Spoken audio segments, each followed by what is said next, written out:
प्रिय विद्यार्थियों, मातृभूमि के ऑनलाइन एकेडमिक प्लेटफॉर्म पे आज आपका हार्दिक स्वागत है। आज हम एक बहुत ही अच्छी वैकेंसी आई है एफसीए, जिसको फूड एंड कॉरपोरेशन के नाम से जाना जाता है, उसके बारे में विस्तृत चर्चा करने वाले हैं। उसमें आपकी सैलरी क्या रहेगी, एज क्राइटेरिया क्या रहेगा, कहाँ कहाँ आपकी पोस्टिंग मिलेगी, उसमें फॉर्म कैसे भरना है, फॉर्म की लास्ट डेट क्या है और फॉर्म की ओपनिंग डेट कौन सी है, उस सब के बारे में हम विस्तृत चर्चा करने वाले हैं। और ये जो एफसीए का जो एग्जाम होने वाला है वो आपके 3 फेज में होने वाला है। इसमें 3 फेज रहेंगे, वो अलग अलग पोस्ट के लिए, किसी के लिए फर्स्ट फेज होगा, किसी के लिए सेकेंड और थर्ड दोनों होंगे, और कोई एग्जाम ऐसा भी होगा जिसके लिए थर्ड फेज ही रहेगा। और एक इसमें आपका कॉमन टेस्ट एग्जाम होगा। जो कॉमन टेस्ट एग्जाम होगा वो सबके लिए होगा। ठीक है, आज हम बात कर रहे हैं एफसीए की, और वो बहुत ही अच्छी पोस्ट है और बहुत सारी वैकेंसी आई है उसमें।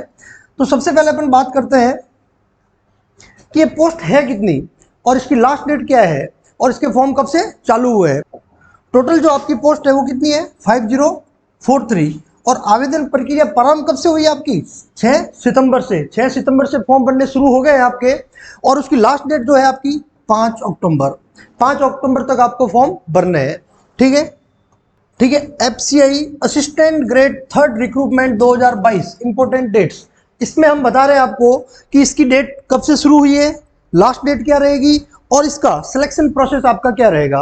तो जो एफसीआई की जो आपकी फॉर्म फिल करने की जो डेट है वो आपकी है 6/9/2022।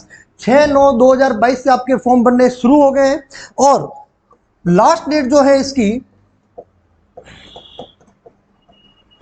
फॉर्म भरने की जो लास्ट डेट है आपकी वो है 5/10/22। ये हो सकता है आपको क्लियर दिख नहीं रहा हो, इसलिए मैंने पास में लिख दिया है। जो आपकी डेट लास्ट डेट है वो 5/10/2022। 6/9/2022 से फॉर्म शुरू हो गए और लास्ट डेट है आपकी 5 अक्टूबर 2022। 5 अक्टूबर 2022 तक आपको फॉर्म भरने हैं। आपको 5 अक्टूबर तक का वेट नहीं करना है, आपको हो सके तो अभी 2-4 दिन में आपको फॉर्म फिल करके भर देना है। ठीक है, और इसका जो सिलेक्शन प्रोसेस है, जो इसका एग्जाम का जो पैटर्न है, जो आपका एग्जाम रहेगा वो आपका एग्जाम ऑनलाइन टेस्ट के माध्यम होगा। कौन सा, कैसे होगा, ऑनलाइन टेस्ट। इसका ऑनलाइन टेस्ट होगा आपका। क्लियर। अब हम इसमें आपकी बात कर रहे हैं एज लिमिट की। तो इसमें सभी के लिए अलग अलग एज लिमिट है, अलग अलग पोस्ट के लिए अलग अलग एज लिमिट है। तो इसमें बहुत सारी वैकेंसी, अलग अलग पोस्ट हैं। तो इसमें सबसे पहले अपन बात करते हैं जेई की, सिविल इलेक्ट्रिकल मैकेनिकल इंजीनियरिंग की। उसमें आपकी एज जो रहेगी 18 से 28 ईयर्स, 18 to 20 ईयर्स के बिटवीन वाले बच्चे फॉर्म भर सकते हैं। लेकिन इसमें अपने को ये भी ध्यान रखना है कि इसमें जो भी आपका एग्जाम है वो ग्रेजुएशन लेवल का है, और 18 साल की उम्र में लगभग बच्चों की ग्रेजुएशन नहीं हो पाती है, तो आपको वो भी ध्यान रखना है। ठीक है, और जो आपकी सेकंड पोस्ट है स्टेनो ग्रेड सेकंड, तो स्टेनो ग्रेड सेकंड की पोस्ट है, उसके लिए आपका एज क्राइटेरिया रहेगा 18 से 25 ईयर। ठीक है, और assistant grade third, assistant grade third की जो पोस्ट है उसमें आपका एज क्राइटेरिया है 18 से 27 साल। 18 से 27 साल के बीच में वाले बच्चे इसको भर सकते हैं। और ये कब से मान्य होगी, 1/8/22 तक। 1/8/2022 तक आपकी एज 18 साल हो जानी चाहिए। ठीक है, किसी भी पोस्ट के लिए आपको। ठीक है, और आपकी एक पोस्ट है असिस्टेंट ग्रेड 3rd हिंदी। जो हिंदी वाले बच्चे होंगे उनका एज क्राइटेरिया रहेगा आपका 18 से 27 साल। 18 to 27 ईयर्स रहेगा। अलग अलग पोस्ट के लिए अलग अलग एज क्राइटेरिया है। आपको फॉर्म भरते समय बहुत ही ध्यान रखना है कि इसमें अपन अपीयर कर सकते हैं, और ये जो काउंट होगी वो 1/8/2022 तक की। 1/8/2022 तक आप 18 साल के हो जाने चाहिए। उसके बाद में भी जो अपने हैं उसमें एज में ओबीसी, जनरल, SC ST उन सब के लिए आयु सीमा में छूट भी दे रखी है। तो हम आयु सीमा में कौन सी कैटेगरी को कितनी छूट दे रखी है उसके बारे में भी एक बार अपन चर्चा कर लेते हैं। ठीक है,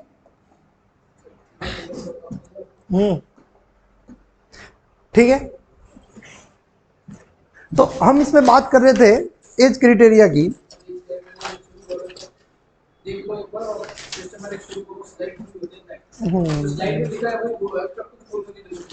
अच्छा, यूँ एज क्राइटेरिया में आपको ST SC के लिए 5 साल की छूट दे रखी है।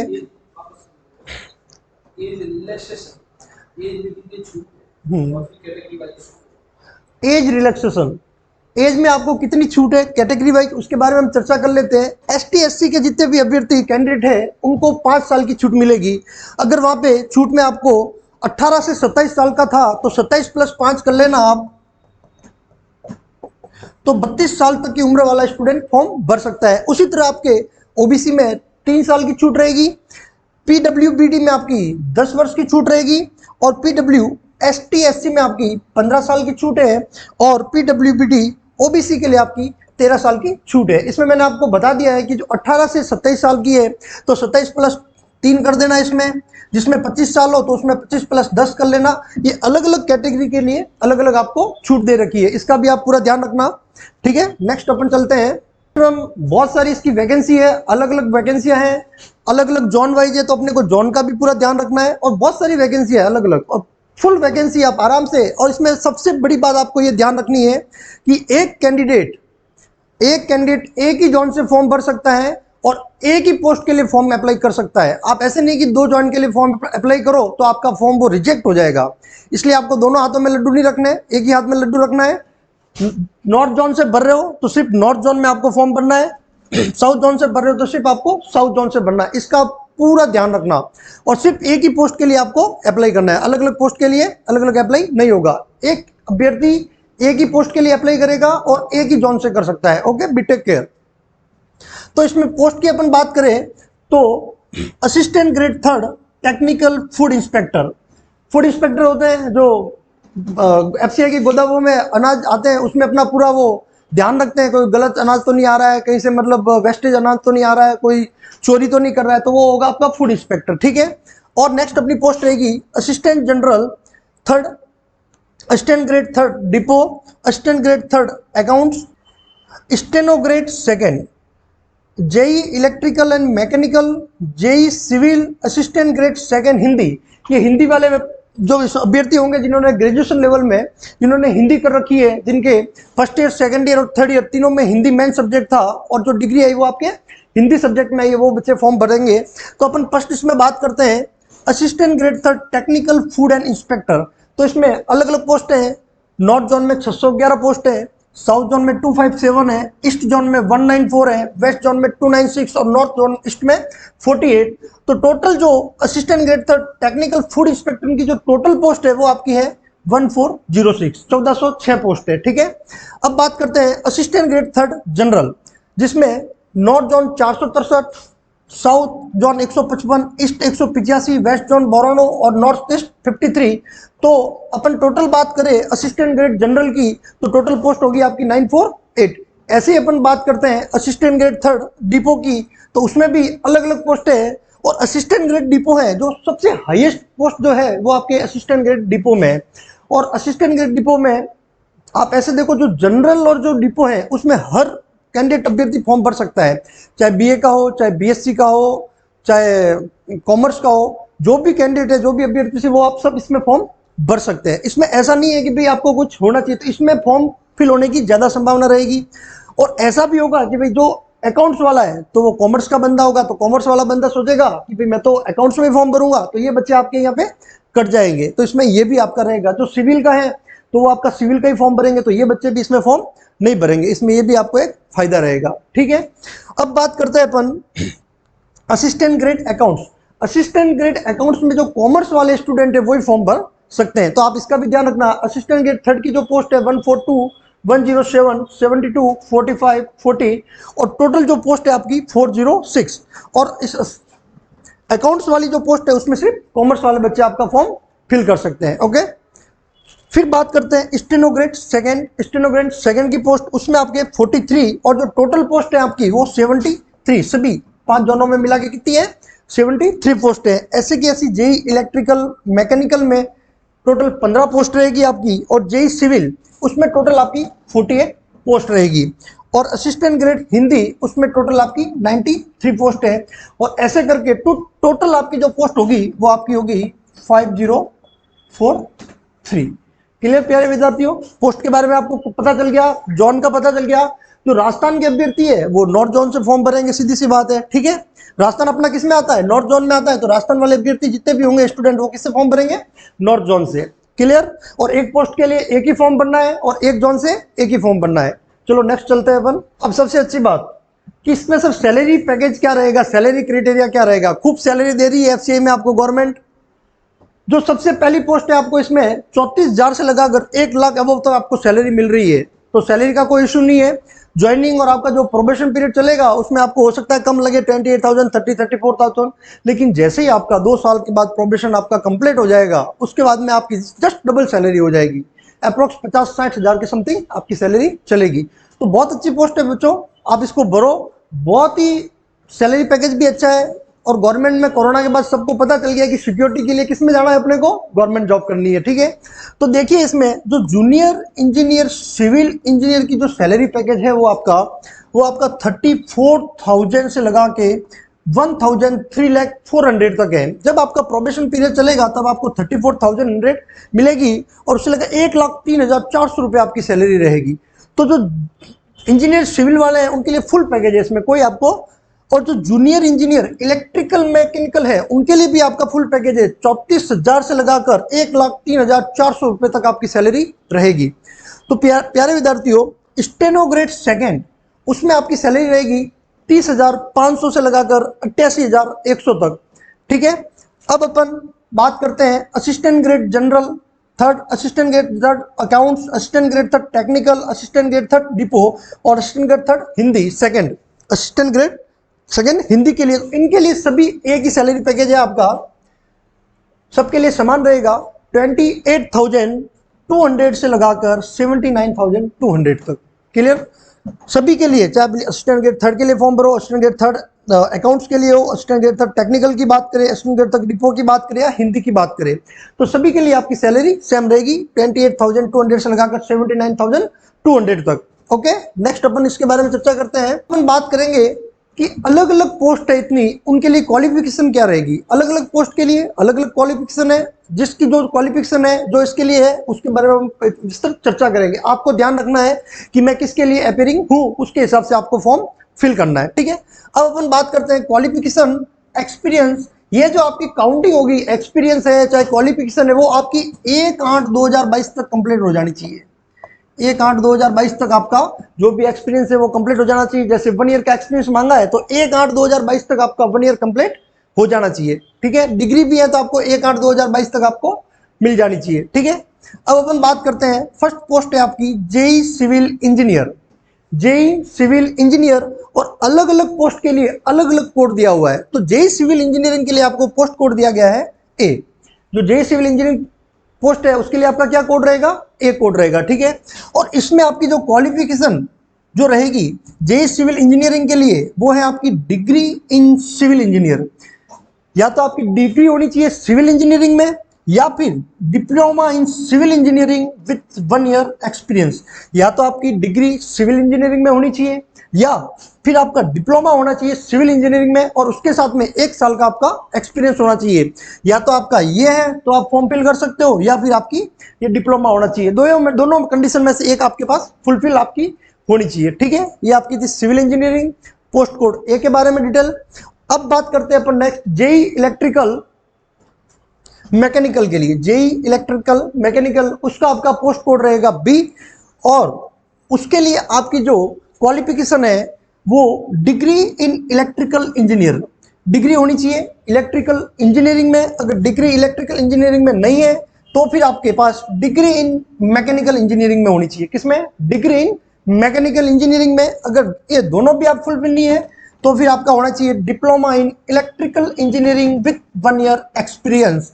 अगर ये तीनों कंडीशन भी आप फुलफिल नहीं कर पा रहे हो तो आपके पास एक और ऑप्शन रहेगा और वो है आपका diploma in mechanical engineering with 1 year experience. ये आपका है जेई इलेक्ट्रिकल मैकेनिकल में वो दे रखा है। अगर आपका ये नहीं है तो ये नहीं तो ये नहीं तो ये। आपके जो जेई इलेक्ट्रिकल मैकेनिकल वाली जो पोस्ट है उसमें आपके पास 4 ऑप्शन है, चारों में से कोई भी आप फुलफिल हो रहे हो तो आप फॉर्म फिल कर सकते हो, ठीक है। अब नेक्स्ट अपन बात करते हैं स्टेनोग्रेड सेकंड। स्टेनोग्रेड सेकंड उसमें आपका कोड रहेगा सी। कौन सा कोड है आपका, पोस्ट कोड सी। इसमें ग्रेजुएट डिग्री होनी चाहिए, ग्रेजुएशन डिग्री होनी चाहिए किसी में भी, जैसे बीए हो, बीकॉम हो, बीएससी हो, किसी में भी आपकी ग्रेजुएशन डिग्री होनी चाहिए। विथ स्पीड होनी चाहिए आपका 40 वर्ड पर मिनट।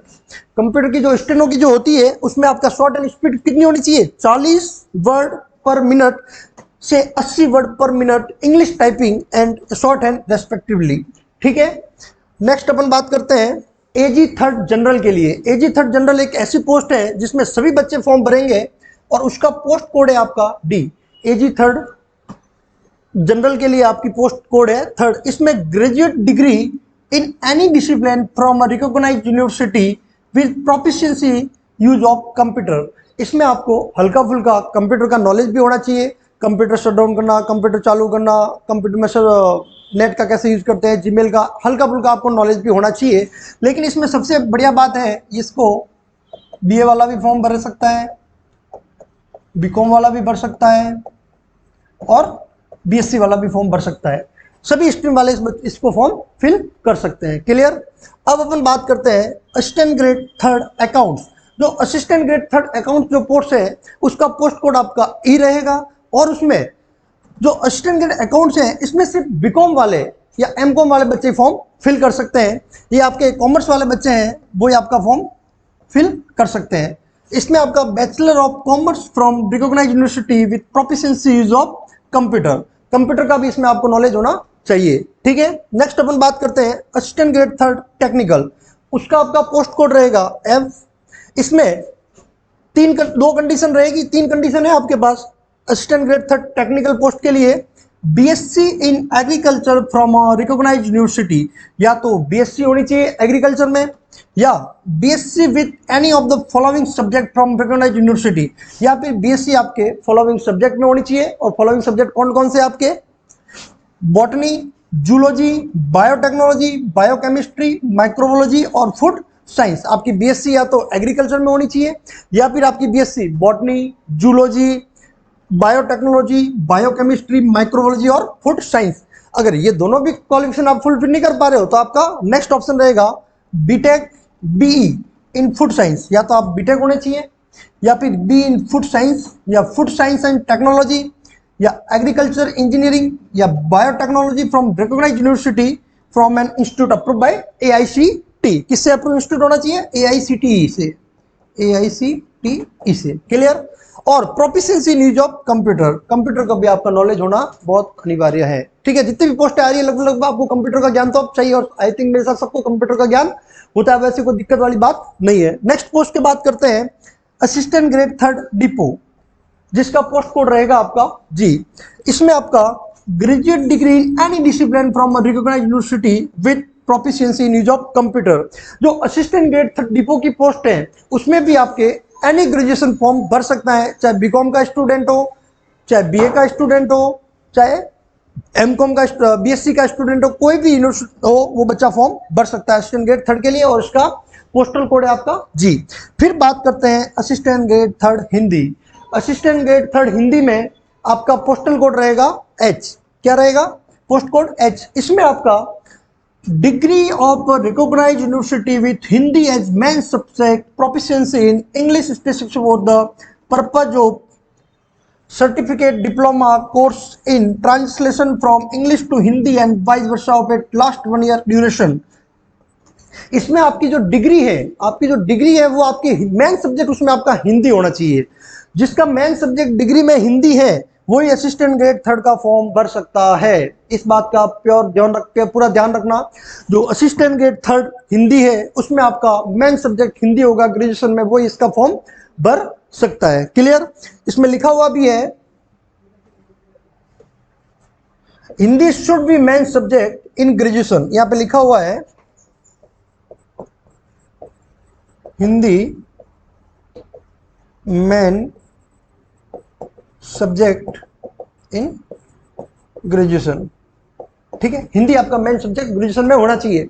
अपन ने विस्तृत चर्चा कर ली इसके बारे में, कौन सी पोस्ट रहेगी, उसके लिए क्या योग्यता रहेगी और कौन सा पोस्टल कोड रहेगा आपका। ठीक है। अब नेक्स्ट अपन बात करेंगे इसमें मेन अब बात आएगी आपकी इसमें सिलेक्शन प्रोसेस। इसमें सिलेक्शन प्रोसेस के लिए अलग अलग पोस्ट के लिए अलग अलग एग्जाम पैटर्न रहेगा, लेकिन सभी पोस्ट के लिए एक आपका मेन एग्जाम रहेगा जो वो आपका एंट्रेंस एग्जाम है। उसके बाद में हर पोस्ट के लिए अलग, किसी के लिए 2 एग्जाम होंगे, किसी के लिए 3 एग्जाम होंगे, लेकिन सभी के लिए एक मेन एग्जाम होंगे जो आपका जनवरी 2023 में है। कब है? जनवरी 2023 में। जनवरी 2023 में सबके लिए कॉमन एग्जाम होगा। जब जनवरी 2023 का आपका जो कॉमन एग्जाम होगा वो क्वालिफाई करने के बाद ही आप फेज सेकंड के लिए अप्लाई कर सकते हो। ठीक है। फेज सेकंड आपका एग्जाम होगा। अब अपन इसके सिलेक्शन प्रोसेस में सबसे पहले अब हम पैटर्न ऑनलाइन टेस्ट के बारे में बात करेंगे, फेस फर्स्ट के बारे में। फेस फर्स्ट सभी बच्चों के लिए कॉमन एग्जाम होगा और सभी बच्चे उसको अप्लाई करेंगे। फेस फर्स्ट क्लियर होने के बाद ही फेस सेकंड के लिए वो अप्लाई होंगे, ठीक है। तो अब अपन फेस फर्स्ट में जो आपका सिलेबस रहेगा, इसमें आपकी चार सब्जेक्ट रहेंगे, English language, reasoning, numerical aptitude और जनरल स्टडीज। जनरल स्टडीज में आपके अलग अलग रहेंगे, ज्योग्राफी, इकोनॉमिक, जनरल साइंस और अप टू क्लास 8 लेवल। जो आपकी इकोनॉमिक, ज्योग्राफी और जनरल साइंस और हिस्ट्री रहेगी वो आपकी 8 लेवल तक रहेगी और उसमें करंट अफेयर्स के आपके 5 प्रश्न और बनेंगे, ठीक है। और इसमें नंबर ऑफ क्वेश्चन जो चारों सब्जेक्ट है, चारों सब्जेक्ट में नंबर ऑफ क्वेश्चन सेम है, 25 25 25 25। और इसको जो मार्क्स है वो भी सेम रहेंगे, 25 क्वेश्चन 25 मार्क्स। लेकिन इसमें टाइम ड्यूरेशन आपका बहुत कम है। टाइम ड्यूरेशन इस सब्जेक्ट के लिए आपका 15 मिनट्स का रहेगा, 15 मिनट्स चारों सब्जेक्ट के लिए। 15 मिनट्स होते ही आपका इंग्लिश के 15 मिनट होते ही आपकी नेक्स्ट सेशन शुरू हो जाएगा रीजनिंग का। तो आपको टाइमिंग का थोड़ा बहुत ध्यान रखना पड़ेगा, आपको अपनी एक्यूरेंसी बढ़ानी पड़ेगी और स्पीड आपको बढ़ानी पड़ेगी इस एग्जाम के लिए, ठीक है। और 100 नंबर का पेपर है, 100 ही प्रश्न है और 60 मिनट्स आपको मिलेगी, ठीक है, क्लियर। और इसमें आपकी 1/4 नेगेटिव मार्किंग रहेगी, 1/4 आपकी नेगेटिव मार्किंग रहेगी, ये पूरा ध्यान रखना है आपको, क्लियर। जिसने जो फर्स्ट फेस क्लियर कर दिया, जिन्होंने 15 गुना बच्चों को लिया जाएगा। जैसे 5000 पोस्ट है तो 5000 मल्टीप्लाई 15,000, तो मतलब करीब 1 लाख बच्चों को फर्स्ट फेज से पास किया जाएगा और वो सेकंड फेज के लिए अपेयर होंगे। जो सेकंड फेज के लिए अपेयर होंगे तो अलग अलग पोस्ट के लिए अलग अलग एग्जाम पेपर रहेंगे। तो जैसे अपन बात करते हैं इसमें जेई सिविल इंजीनियरिंग, जिसका पोस्ट कोड ए है, उसके लिए आपके 2 पेपर रहेंगे, पेपर फर्स्ट और पेपर सेकंड। ऐसे ही आपका इलेक्ट्रिकल जेई मैकेनिकल इंजीनियरिंग, जिसका group code post code B था, उसमें भी आपके 2 पेपर रहेंगे, पेपर फर्स्ट और पेपर सेकंड। इसी तरह आपका स्टेनो ग्रेड है सी, उसके लिए आपका सिर्फ पेपर 1 रहेगा और उसका एग्जाम पैटर्न जो भी होगा वो पेपर 3rd रहेगा। इसके एक ही पेपर होगा और वो होगा पेपर 3rd आपका, ठीक है। नेक्स्ट अपन चलते हैं assistant grade 3rd general D, इसमें आपका सिर्फ एक ही पेपर होगा, पेपर फर्स्ट होगा। और असिस्टेंट ग्रेड 3rd अकाउंट्स ई, उसमें भी आपके 2 पेपर होंगे। और असिस्टेंट ग्रेड 3rd टेक्निकल, उसमें भी आपके 2 पेपर होंगे। और असिस्टेंट ग्रेड 3rd डिपो, जिसमें आपका सिर्फ 1 पेपर होगा, ठीक है। और असिस्टेंट ग्रेड 3rd हिंदी, उसमें भी आपके 2 पेपर होंगे, ठीक है। जितने भी पोस्ट हैं उसमें किसी में 1 पेपर होगा और किसी में 2 पेपर होंगे और किसी में 3 पेपर भी हो सकते हैं। अलग पोस्ट के लिए अलग पेपर रहेंगे आपके। इसमें जो पेपर फर्स्ट है वो सबके लिए सेम ही रहेगा, सबका सिलेबस समान रहेगा। लेकिन जो पेपर सेकंड है आपका, वो अलग अलग पोस्ट के लिए अलग अलग होगा। जैसे कोई सिविल इंजीनियरिंग का है तो उसके लिए सिविल इंजीनियरिंग वाला होगा, जो कोई स्पेशलिस्ट हिंदी का होगा तो उसके लिए हिंदी वाला होगा, कोई टेक्निकल बंदा है तो उसके लिए अलग से टेक्निकल पोस्ट का पेपर होगा। तो पेपर फर्स्ट आपके लिए सभी के समान होगा और सेकंड पेपर उनके सब्जेक्ट वाइज होगा, जिसका जो सब्जेक्ट होगा वो वाला पेपर रहेगा, ठीक है। नेक्स्ट अपन बात करते हैं अब इसमें अलग अलग पेपर के लिए अलग अलग टाइम ड्यूरेशन और कितने प्रश्न रहेंगे उसके बारे में अपन बात करते हैं। जो आपका पेपर फर्स्ट होगा तो उसमें 120 मल्टीपल चॉइस क्वेश्चंस होंगे और प्रत्येक प्रश्न आपका 1 नंबर का होगा। जो पेपर फर्स्ट होगा उसमें 120 प्रश्न होंगे और 120 मार्क्स का होगा और उसके लिए आपको टाइम मिलेगा 90 मिनट्स, ठीक है। और ऐसे आपका पोस्ट इसमें पेपर सेकंड और जो फेज सेकंड है उसमें आपके 60 प्रश्न होंगे और प्रत्येक प्रश्न आपका 2 नंबर का होगा।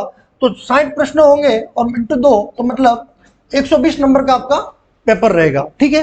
फिर आपका पेपर थर्ड, जो पेपर थर्ड है वो आपका 120 प्रश्न रहेंगे, प्रत्येक प्रश्न आपका 1 नंबर का रहेगा। तो 120 प्रश्न होंगे तो 120 मार्क्स का आपका पेपर रहेगा और इसके लिए आपको 90 मिनट्स मिलेंगे। क्लियर हो गया। पेपर फर्स्ट के लिए आपको 90 मिनट्स है, पेपर सेकंड के लिए आपको 60 मिनट्स है और पेपर थर्ड के लिए आपको 90 मिनट्स मिलेंगे।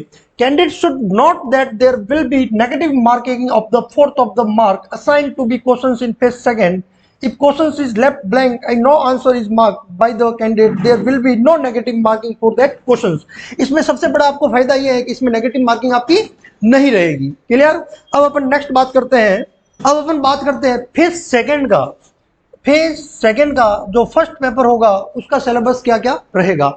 जो फेज सेकंड है और उसका फर्स्ट पेपर है उसमें आपके इंग्लिश लैंग्वेज रहेगी, रीजनिंग रहेगी, न्यूमेरिकल एप्टीट्यूड रहेगा और जनरल स्टडीज और जनरल साइंस। इंग्लिश लैंग्वेज में नंबर ऑफ क्वेश्चंस 25 रहेंगे और 25 मार्क्स रहेंगे और उसके लिए आपको सिर्फ 20 मिनट मिलेंगे। वैसे के वैसे रीजनिंग के लिए आपके 25 क्वेश्चंस रहेंगे, 25 मार्क्स रहेंगे और 20 मिनट्स रहेंगे। वैसे general studies, compare history, geography, economic, इसके 25 प्रश्न रहेंगे। General science class 10th level रहेगा और करंट अफेयर्स के 5 क्वेश्चंस रहेंगे और कंप्यूटर अवेयरनेस के 5 क्वेश्चंस रहेंगे। उसके लिए आपके नंबर ऑफ क्वेश्चन टोटल 45 रहेंगे और मैक्सिमम मार्क्स 45 रहेंगे। तो टोटल आपका जो सेकेंड फेज का जो फर्स्ट पेपर है, जो सेकेंड फेज का जो फर्स्ट पेपर है उसमें टोटल मार्क्स आपके रहेंगे 120 और 120 भी आपके प्रश्न रहेंगे और उसके लिए 90 मिनट्स आपको मिलेंगे। पेपर थर्ड के बारे में, जो पेपर थर्ड है वो आपका 90 मिनट्स का रहेगा। इसमें कौन कौन से सब्जेक्ट है? इसमें आपकी general English, general awareness, general intelligence और computer awareness with specific reference MS word, excel, PowerPoint and interactive. इसमें नंबर ऑफ क्वेश्चंस आपके प्रत्येक में 30-30 नंबर के 30 क्वेश्चंस होंगे और 30-30 मार्क्स के होंगे और प्रत्येक के लिए आपको अलग के लिए, जैसे आपका जनरल इंग्लिश का वो आपको 25 मिनट्स मिलेंगे, जनरल अवेयरनेस के लिए आपको 20 मिनट्स मिलेंगे और जनरल इंटेलिजेंस के लिए आपको 25 मिनट्स मिलेंगे और कंप्यूटर अवेयरनेस के लिए आपको 20 मिनट मिलेंगे। आपको ध्यान रखना है कि जैसे ही आपके कंप्यूटर बेस्ड एग्जाम होगा तो जैसे ही आपकी 25 मिनट्स कंप्लीट हो गए तो आपका नेक्स्ट सब्जेक्ट के लिए आपका पेपर आ जाएगा आपके सामने। तो आपको एक्यूरेंसी और स्पीड दोनों आपको बढ़ानी रहेगी, ठीक है। नेक्स्ट अपन बात करते हैं। तो प्यारे विद्यार्थियों, बहुत अच्छी पोस्ट है FCA की, आप उसका फॉर्म भरो और मेहनत करो, ठीक है विद्यार्थियों। आप FCA का फॉर्म भरना और अच्छी पोस्ट है, आप इसको लाइक और शेयर और सब्सक्राइब भी करना और ज़्यादा से ज़्यादा अपने मित्रों को फॉरवर्ड करना जिससे उनको पूरी एक ही वीडियो में संपूर्ण जानकारी मिल जाए, ठीक है। इसकी लास्ट डेट बहुत नज़दीक आने वाली है तो जल्दी से जल्दी फॉर्म भर लेना। बहुत अच्छा पैकेज है और सरकारी नौकरी है फुलफिल। Best of luck.